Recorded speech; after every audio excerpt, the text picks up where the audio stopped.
Uhuru, brothers and sisters. Welcome to another edition of Beyond the Boundaries. My name is Alex Morley.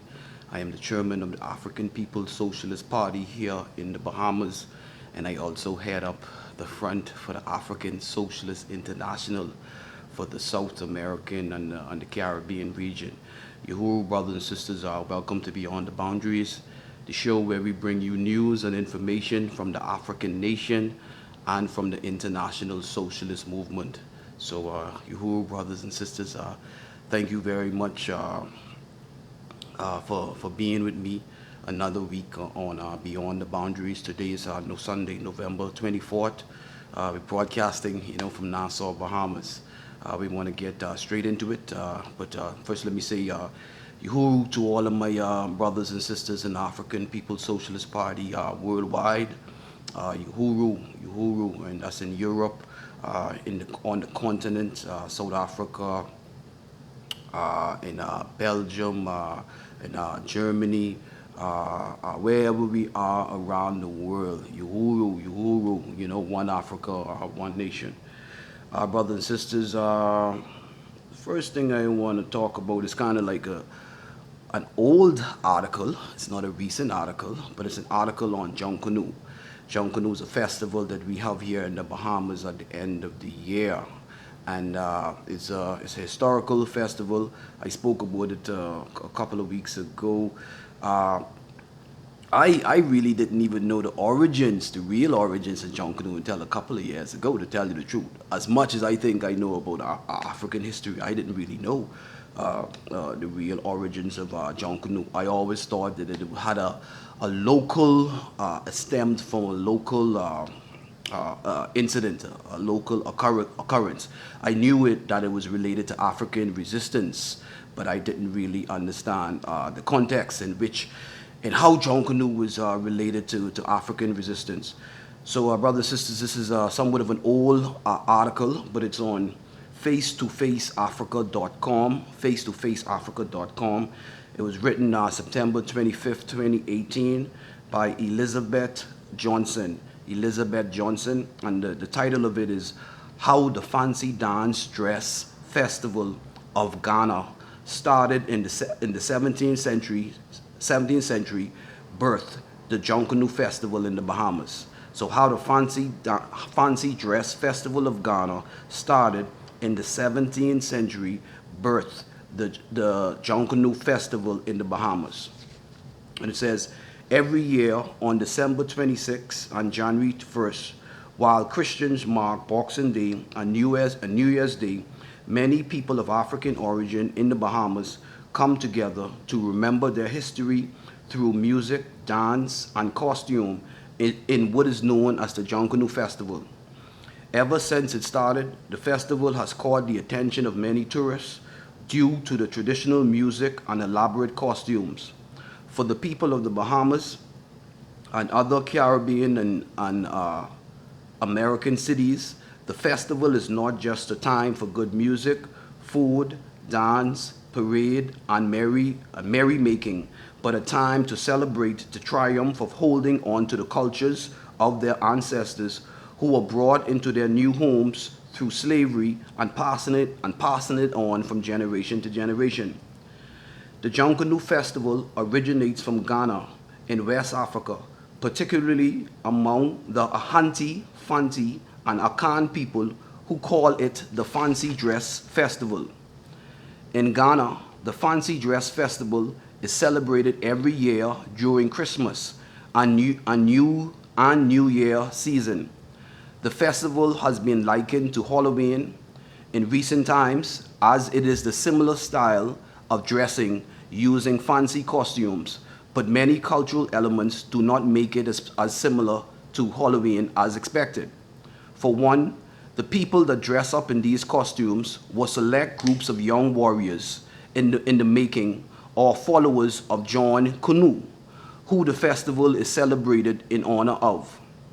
John Kanu is known to the Germans and Dutch as John Canny and to the British as John Conny. On December 25th, 1708, John Kanu defeated the Dutch, who were taking control of the Hunter land and selling its people into slavery. According to oral history, after taking control over Fort Fredericksburg and weakening the Dutch rule over his people, he was made a ruler, and he protected them by winning several battles against the Germans, Dutch, and British for over 20 years.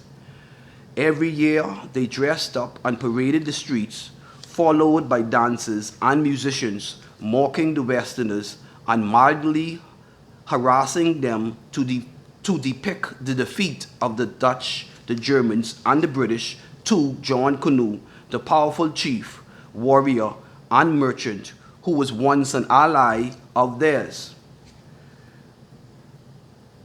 Then it goes on to say a little bit, brothers and sisters, the success of John Canoe, the warrior, chief, and merchant who could not be defeated, spread through the whole of ancient West Africa and finally reached the West Indies through slaves who had been captured and taken into the West Indies. Many enslaved Africans in the West Indies were from West Africa, particularly Ghana and some parts of Nigeria, and are noted to have continued passing their culture despite several bans and restrictions from their masters. In honor of John Canoe, the Fancy Dance Festival was started in the Bahamas and parts of Jamaica in the same fashion as it was started in Ghana.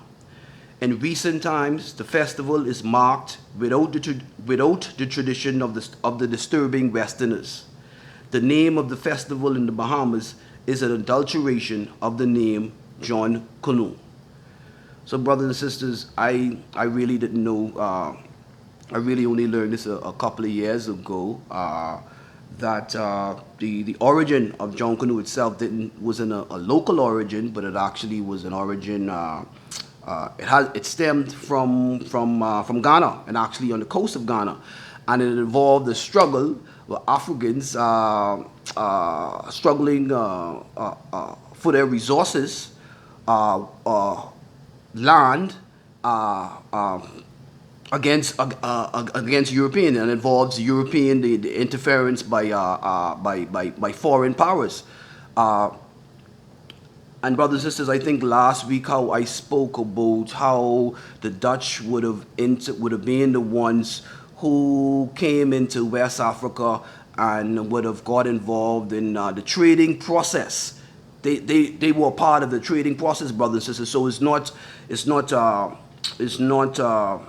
not surprising that some Africans would have been allies, because there are various ways where we in the African People's Socialist Party say that Africa was attacked when two civilizations come together like that, and when one has a need that it wants to fill, and that's why we use the terms of saying predatory and parasitic. Some people say it was the clash of civilizations, but when two organisms come together, brothers and sisters, you have a transformation, and there can be one who is dominated and one who dominates and one who is dominated, and that's what have that's what came out of the process of the European contact with Africa and the Dutch. The Dutch came as traders. But one of the things that I wanted to say last week is that the Dutch would have invaded the west coast of Africa, man. There was an island on the west coast of Africa that the Dutch invaded. And when the Dutch invaded that island, the Dutch actually enslaved Africans on that island. And the Dutch actually, one of the products that the Dutch started cultivating was cotton. Last week I had said that wool. I was speaking so fast about how the kente cloth was created. I had missed, by mistake, I had said wool, but the Dutch had actually came in on the west coast of Africa, and invaded a small island on the west coast of Africa, enslaved the Africans, and one of the products that they started to cultivate was cotton. You got to see this as a process, brothers and sisters. And the Dutch also were taking over the distribution in Africa. They were taking over the ports. Ports. When one talks about distribution under feudalism, at that time in history, one is talking about the ports. Ports taking over wood controls going in and out. Wood controls going in and out. And the Dutch were putting up forts on the west coast of Africa, because they were controlling the trading centers, and the ports were part of that process, controlling the ports, controlling the trading centers, moving the different products that they met, moving around, first moving those products around for the Africans, and then integrating the products that they were creating. Some products were creating in Africa, but mainly it was products being substituted for national native African products from products that were produced in the Dutch kingdom. And this whole process, brothers and sisters, caused the whole transformation and created a whole parasitic relationship. But John Canoe, the history of John Canoe is actually African people fighting for the ports. I didn't know that. I had no idea that the history of John Canoe is African people fighting Africans in Ghana, a resistance over the ports. Wood goes in and out. Yeah, but I thought that was interesting, brothers and sisters. Yeah, that's the first thing that I wanted to talk about.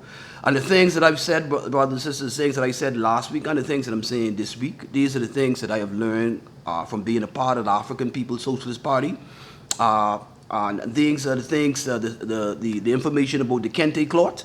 You can find that in How Europe Underdeveloped Africa. Walter Rodney wrote about that a long time ago. That's the things that that's the things that he would have died for. But you could find the whole history of the production of how the Kente cloth is produced. You could find that history in the book How Europe Underdeveloped Africa by Walter Rodney. So that's the first thing I wanted to talk about, brothers and sisters, just a little history about John Canoe. The second thing I wanted to talk about, brothers and sisters, is on blackagendareport.com. It says, and it's from South America, from our brothers and sisters, from our African brothers and sisters down in Central and South America. And you can find this on blackagendareport.com. It comes from the work that the Black Alliance for Peace is doing down in Venezuela. So I just want to say that as well. But you can go on Black Agenda Report and check out the report. It's called The Final Declaration of the Afro-Descendant International Congress, Tribute to the Afro-Venezuelan Cimarron Guillermo Ribas. It says, we Afro-descendants of our America and Africans gathered in the city of Caracas, capital of the Bolivarian Republic of Venezuela, on the occasion of the Afro-Descendant International Congress, in accordance with what was agreed in the framework of the 25th meeting of the Sao Paulo Forum, and in the framework of the commemoration of the 248th anniversary of the assassination of the Afro-Venezuelan Cimarron Guillermo Ribas, leader of the Combe de Ocota, 1768 to 1771, self-government that put in check the colonial power of the time. After the deliberations carried out, we have arrived at the following conclusions. The conquest and colonialization of America, a continent so called by the European invaders, constitutes a founding historical fact of the current international order and of the power relations that impact societies until these days. The unjust international order emerging since the aftermath of the 15th century, characterized by an unequal economic trade system that had its epicenter in Western Europe, was erected on the extermination, subjugation, and spoliation of the original peoples of Americas and of the African population. Undoubtedly, the history of humanity does not record in its annals genocide of such dimensions. This was recognized by the Third World Conference Against Racism and Racial Discrimination held in Durban, South Africa in 2001. The colonial world system was marked by an inhuman trafficking of people from Africa to America in order to invigorate the economic productive apparatus at the service of Western powers. This required a colonial rationality that would legitimize such economic social practice, thus giving rise to the concept of race as an invention conducive to perpetuating Western predominance of other peoples. It's resolutions from this Congress, brothers and sisters. So I urge you to go on Black Agenda Report and read the entire, all of the resolutions. But just let me get to read a few of the resolutions. In this context, the Afro-Descendant International Congress declares, we support the heroic effort of the Bolivian people to preserve democracy in the face of fascism. We condemn racism against the Bolivian indigenous people. We demand that the coup plotters respect the right of President Evo Morales' supporters. We denounce the generalized repression against the Bolivian people. We call for permanent mobilization to stand with the Bolivian people's struggle in the building of a new civilizing model, and we demand that the White House dispose its neo-colonial policy aimed at subduing Bolivia. We condemn the United States and Western Europe's interventionist policies in our countries in order to bend the socio-political conquest and appropriate biodiversity at the cost of human life and all forms of life on the planet Earth. We support the Haitian people's struggles for their social recognition and their historic legitimate demands in the face of serious political, economic, and social situation derived from the unpopular decisions of their rulers associated with the savage capitalism. Brothers and sisters, I would urge you to go on Black Agenda Report and check this out, you know. I apologize to the people, my brothers and sisters in Bolivia for messing up the name. Sorry about that, you know.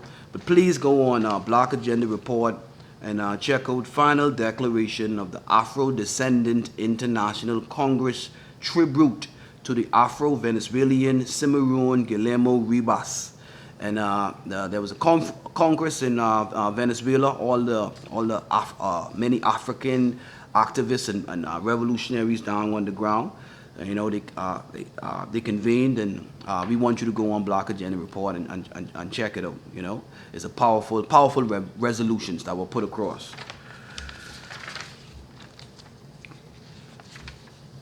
Brothers and sisters, the third report is on counterpunch.org, and it's called An Urgently Needed Alternative Educational Model. And An Urgently Needed Alternative Educational Model by Jeremy Kozmarov. An Urgently Needed Alternative Educational Model by Jeremy Kozmarov. It says in 1975 to 1978, the teachers groups at the Tvind Alternative High School in Jutland, Denmark, constructed the first multi-megawatt wind turbine, 54 meters tall with a 54-meter wingspan, in order to offset the energy crisis and to show that there was an alternative to nuclear power and fossil fuels. The Tvind School embodies the value system of the counterculture and peace movement and its vision for a more just world centered on human compassion, empathy, respect for the environment, and peace. In Winding Brook's stories, journalist activist Ron Ridenour provides a chronicle of the Tvind School, which was founded by countercultural activists of the 1960s to instill in its students a passion for fighting social justice, societal injustice. During the 1980s and 1990s, The Danish government mounted a campaign to cut state funding for Tevin. Conservative Education Minister Bertel Hader said that communists shouldn't establish schools with tax havens like Nazis. This kind of denunciation stems from the fact that a good education almost always strengthens the power structure. It compels students to think critically, to develop solidarity with the poor and oppressed, and to conceive of alternative approaches to governance that might be widely supported. Folk singer David Rovics met one of Tevin's directors at a Pete Seeger tribute and often sings at arrangements that Tevin's teacher groups organizes. He speaks of his experience with them. Some of the most knowledgeable, caring, and shining souls have been Tevin founders, educators, and students. Wherever they are doing great work of many different kinds, traveling widely with experience in different countries. The stories are endless and fascinating. Gert Jolker, a teacher at the school based in Lindervolds, stated, "I see this school community as a center for humanity, to change the world, for the betterment of all means, to invest in creating a different system." Students at Tevin take math, science, and language courses and work with teachers to plan their own course of study. They are at liberty to read and report on books that interest them. Courses are offered on topics that are taboo, such as the Cuban Revolution and US subversion. The tuition for Tevin is 1,000 euros to enroll, plus 8,000 euros for each year of study, which includes tuition, room and board, traveling costs, equipment, and books. Students pay for this by working part-time at the special schools and boarding homes where the teachers' groups have contacts with local government. All the students at Tevin live collectively on the campus and do all the cleaning, cooking, and gardening. Drugs and alcohol are prohibited. The school is demanding and students are always busy. A highlight is a bus trip through Western Africa where students interact with the locals and perform community service. Many students find this experience edifying. A Lutheran student, Justinus Volongevicius, who is a part of the teachers group, stated that for him it was important to meet so many diverse people and to learn from them. He added that he gained a lot of insight into the reality of people in the world and a strong feeling of injustice. I learned that there's a lot of inequality in the world and that too few do something about it. I decided that I wanted to be a part of changing that. Volongificius was part of a group, and I apologize, Volongificius was a part of a group that traveled through Mauritania, where slavery still exists, and Morocco, where his group learned about the struggles of the Sahrawi people in Western Sahara who lived under Moroccan occupation. He and another Lutheran student came to understand how a lack of manufacturing facilities in modern sub-Saharan African countries and technology to process natural resources fueled the exploitation of these countries by foreign powers. Brothers and sisters, and then it says Gwendolina Murzel, a Tevin student from Italy, traveled to Guinea-Bissau and learned about anti-colonial hero Amilcar Cabral, whose brother Louis became the country's first post-independent president after Amilcar Cabral was assassinated. Murzel, in her journey, came to understand how the poverty of Guinea-Bissau was linked to its dependence on the export of cashew nut fruit, which had to be processed in Europe because of the lack of local manufacturing capacity. She found that the Portuguese, who had colonized Guinea-Bissau up until 1975, still used the country as a monoculture resource. Merzel told Reginald that the Africa Travel Program opens your eyes and enables you to see big issues in a global perspective.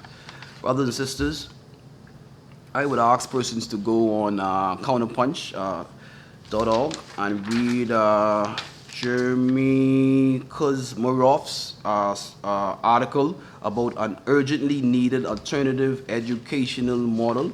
It's an interesting article. When I read it, I thought it would African People's Solidarity Committee.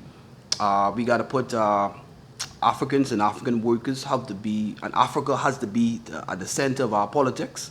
But we need all people. All people can be a part of this process in the transformation of this new world. So that's some of the things that I talked about it, and I understand the article, but I just want to say in regards to the parasitic relationship, and that's what we call it in the African People's Socialist Party. Remember how I was talking about the last week, how I was talking about the Dutch, how the Dutch were fishermen, and when they had created a boat, and the boat was the bus, and because they could carry more fish, and they were some of the first set to start salting the fish on the boat so that they could preserve the fish. Brothers and sisters, like I said, their identity was connected to their control over their environment at that point, right? Their identity was connected to how they created life, how they went about creating life. When they came in contact with Africans and Africa now became the fish in a very crude way, you know. Africa, it was now the slaves that were being transferred to the new world. How much slaves can we? How big do we need to build this boat so that we can carry as much Africans that we can carry? How can we? What chains do we need? So manufacturing of chains, manufacturing of ships to carry slaves, manufacturing of the ropes to be able to work ships. All of these industries would have been started in Europe, in places in Dutch and the Dutch and the English, London and Liverpool. All of these cities would have been brought up through the process of develop, through the process of slavery and colonialization. You see, brothers and sisters, but as they were taking from us, they were able to develop the existing things that they were doing, the existing tools. They could make they could make the ship bigger, but they could also take all of that energy and that surplus value that they were getting from Africans, all this value, all this free value from another world that they were exploiting. They could also take that value and put it into what the capitalists is called research and development, into new technologies. So as they were developing the ship, as the ship was developing, the ship was getting better. Every time that they would go across the ocean, they would learn something new, and they would develop the ship and more efficiently for slavery, and new products would be produced from that process.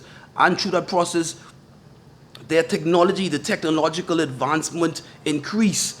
So that explains, brothers and sisters, that explains the disparity between how it is that when Europeans would have come in contact with Africans, they would have met us on the spinning loom, the spinning wheel, just as they sorry, just as they were on the spinning wheel. They would have met us on that. How is it that they would have left us at the spinning wheel and would have gone way beyond us? It is because our labor and our resources was going into the development of Europe and not into the development of Africa and African people. Not feeling the best as I could today, brothers and sisters. I apologize for that. But so yeah, that explains the parasitic relationship. Why they were technologically developing because our resources, they were using it to build their existing industries and to also build new industries. That's the parasitic relationship. That's why we still at the spinning wheel, and they went on to the steam engine and left us fossilized at one almost at one technological development. But brothers and sisters, there's so much I wanted to talk about, didn't even get a chance to get into. But community announcements, the lunch and learn is coming up on December 17th. First, let me just say art and culture. Buju Bantan Stepper, check out that song, the Stepper song. Big up to Sizzler and Capleton, you know what I mean? You know y'all, it's the soundtrack for the 90s. In the sports world, you know, the young man is a young man going through a lot. I agree. I agree with Matt Barnes and Steven Jackson and T.O. I agree 100% with T.O., but I truly do respect Stephen A. Smith for allowing T.O. to come on and say that. But I agree 100% with the brothers who have come out in defense of Colin Kaepernick. And what wrong with a shirt? What wrong with that shirt? Come on, man. Is it? Am I wrong? But isn't there a team in the NFL that's still called the Washington Redskins? Is there a team in the NFL that's still called the Redskins? That's based on the genocide of the indigenous people? Yeah, you understand the point I'm trying to make. But just, you know, do it again. That's all I would say. Do it again, and yeah. But you can't control. He just trying to say you can't control. You know, his body you can be into it, but you can't control his mind. You know what I mean? That's all it is. But ain't nothing wrong with that. Ain't nothing wrong with that. Brothers and sisters, big up to all the youths in the Bahamas Youth Flag Football League and all the youths out there in the junior tennis players who shined in the recent tournament that was put on by a bank over here. So big up to all of the respect to all of those persons as well. So much, brothers and sisters. Community announcements, lunch and learn, December 17th. December 17th, lunch and learn at Black Food Bookstore and Culture Shop at the Exquisite Square, Suite number 2, corner of Robinson Road and East Street. That's the corner of Robinson Road and East Street. Chairman O'Malley Yeshatilla will be in town. It's the lunch and learn. Go on to Black Food. Check us out on Black Food on Facebook, please. Check us out on Facebook. But the lunch and learn, Chairman O'Malley Yeshatilla, he's going to be in town. You know, we bringing him down in Angliston. And then check out Black Agenda Report. Brother Mumia Abu Jamal will be speaking soon on December 7th, I believe, brothers and sisters. December 7th, Mumia Abu Jamal. Uhuru, brothers and sisters, one Africa, one nation. Uhuru, one Africa, one nation. Uhuru.